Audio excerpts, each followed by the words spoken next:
What up, Fight World? It's your boy Ego, and I'm back with some more boxing. Wow, I just seen some great heavyweight action, and I want to tip my hat off to Luis King Kong Ortiz and Bryant Jennings for providing a great close to the 2015 fiscal year. We got some good fights, and I told you guys this. I'm getting excited. I told you a while ago, I'm excited for the heavyweight division. Now, for the first time, we've seen some ripples in the pond. Tyson Fury upsetting Klitschko. Anthony Joshua proved that he's a legit contender by beating a nemesis from the amateurs. And then Luis King Kong Ortiz versus Bryant Jennings. And I'm going to break down the fight. Luis King Kong Ortiz, congratulations. He did win the fight by referee stoppage in the 7th round. And this was a fun fight, man. This was a great scrap. And I'll try to do a separate video about that bullshit with Nicholas Walters getting a quote-unquote draw. But I like what I seen really from both fighters, and this is the type of loss that Jennings can't. I met Jennings; he's a cool dude, in shape, just real, and he showed you he was really. He's a Philly fighter, and he was living that Philly lifestyle. You know what I mean? Everything that Philly fighters are known for, like in the Hollywood movies, like Rocky and stuff. I mean, he showed you that. In the first round, he came out. He didn't fight scared. He came out and brought the fight right to King Kong, and he started letting his hands go, trying to get on the inside, right?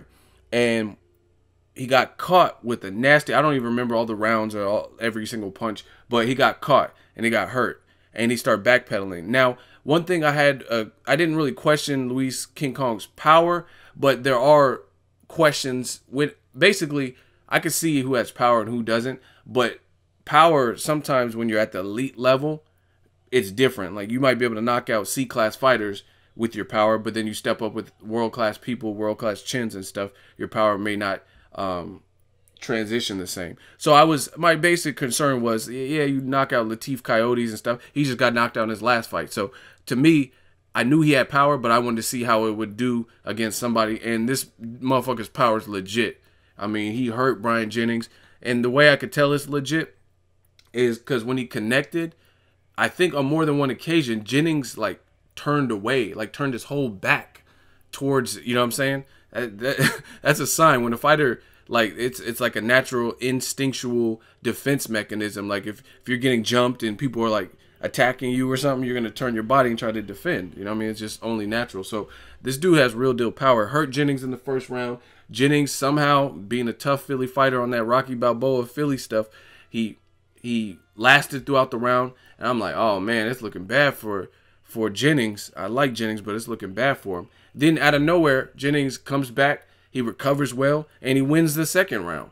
And he landed some nasty uppercuts. He was letting his hands go, making an inside fight, close, like quarters, phone booth type fight, and showed tremendous heart in that second round. I mean, he was badly hurt. I'm talking about he was hurt. To me, it looked like he was on maybe a step down from Timothy Bradley versus Ruslan Provodnikov, where he seemed a bit scrambled and disoriented, like when he first tasted that power in the first round. So to bounce back and win the second round shows me his character. As the fight progressed, it was kind of more of the same. Jennings was trying to get in on the inside, and Luis Ortiz, he actually surprised me. See, this is the type of fight that I like. When you get two evenly matched people on paper, we get to see. That's why people are saying, like, oh, Gennady Golovkin, yeah, he has power. He's a great fighter, but we want to see him in a match that's even. Like, you know what I mean? The heights are very close. One person's been in there with the Klitschko and held his own and went the distance with. That's what we want to see with Golovkin, and that's what I got to see. And the reason I like to see that is because when I'm looking at Luis King Kong Ortiz, I was able to see some stuff, like see how his chin was a little bit. He surprised me with how big he is and his movement. He was doing the Ali shuffle with his legs and dancing around a little bit, loosening up when he was trying to gain some space. I've never seen him do that, because normally he has to, or all he has to rely on is his size and power, and he's destroying fools. You know what I'm saying? So to see him have a bit of athleticism and use some footwork was surprising to me. That's why I like to see that. And Jennings brought that aspect of Ortiz's game out. That's why I want to see all top-level fighters challenge. But Ortiz definitely was the more accurate puncher. He was the counter puncher. I was actually texting my brother about the fight. We were both watching it. And he said Jennings is tough. He showed me a lot in the second round. And then as the fight progressed, he texted me back basically saying he's asking to get uppercutted. You know what I'm saying? He's right in line for an uppercut, and it just so happened my brother was dead right, because the uppercut was what closed the show in the 7th round. It was nasty. I think he hit him with like 3 uppercuts, and then the third one was just disgusting. I'm like, oh my gosh. And I mean, again, it's a testament to Jennings' like will, because most people ain't getting up from that. I mean, you got hit with 2 uppercuts. One was real good. The other one was like kind of maybe grazing, and then that third one was just fucking disgusting. And he got back up. Jennings wanted to try. He wanted to keep going. He was getting punched against the ropes. The referee had to stop it. It was the rightful stoppage, because his body wasn't cooperating with his mind. Like, he knew he didn't look as bad as Peter Quillen, but I mean, I don't think he had all his faculties to the point where he would have made it out of the round without seriously getting hurt. It was a great fight. I enjoyed what I seen from Ortiz. The patience, like, let me talk about, on my videos, my post fights, I do the good, the bad, and the ugly. The good for Ortiz is this motherfucker is a real problem, because he exercised a level of patience, and the Cuban school is something else. The Cuban school of boxing is phenomenal. It's crazy. And then now you get a person who has the size, who has power, and you could tell he comes from the Cuban boxing school. He got away from the bad is Luis Ortiz got away from the body shots. In the round 1, he was landing some sick body shots, and then he kind of got away from it. But a lot of what he did, the good of what he did, was he was so patient and so calm. Like, Jennings was coming at him like gung-ho, like rah, rah, rah, and he was just like calm. And the crazy thing is, Ortiz looked mad slow to me in the first round, but he was throwing heat, and he was just comfortable in it, and he was so relaxed. That's where the Cuban schooling comes in. Jennings didn't have an amateur career like that, so him fighting a guy with, and I knew that Ortiz had an amateur career, but they announced it on the telecast. I didn't know he had 350 wins.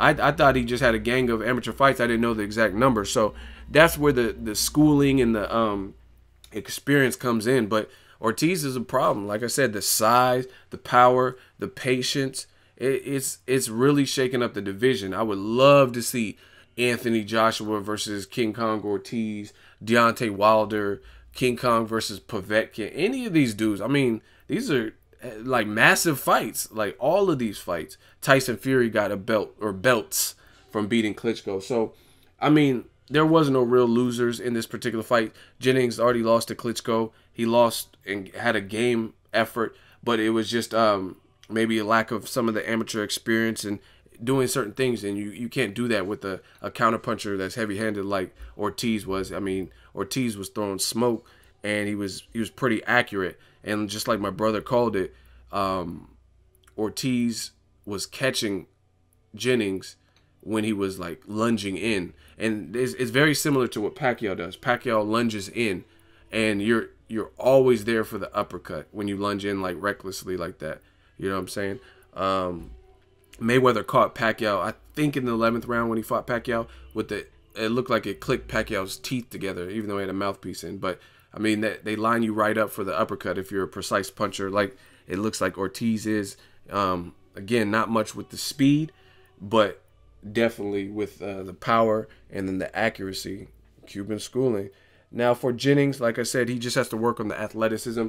He got good corner advice, and that's the other thing. People need to stop giving certain trainers all the accolades and stuff like that when you got trainers like John David Jackson who get really little recognition. This man got Sergey Kovalev, who's undefeated. It looks like a monster, right? Working with his style. He had Chris Algieri looking great versus Amir Khan, even though he lost the fight. Showed Khan different things they didn't expect. And then his work with Bryant Jennings, he was giving great corner advice. And it was just ultimately, I think it was a difference in experience and just the size and power of Ortiz. He was just so calm. It's scary when you see guys like Golovkin and Ortiz who know they have power and they're okay letting the KO come to them because they're patient. So I like what I've seen from Ortiz, and this is definitely a great notch on his resume.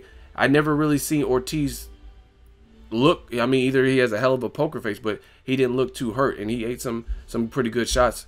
Jennings landed some good uppercuts and different combinations. So game effort, spirited effort by Jennings. He just came up short, 7th round stoppage. Drop in the comment section what's next in the heavyweight division. Make sure you hit the like button, the subscribe button. As always, hate, comment, and subscribe. Till next video is Ego signing off. So if you enjoyed this video and want more content like this on the channel, you can show your appreciation by going to the PayPal donate button or the YouTube support button. And you can donate any amount that you feel is equivalent to the value of this video. Much more to come. Thank you guys for your support. Boxingego, the future of boxing.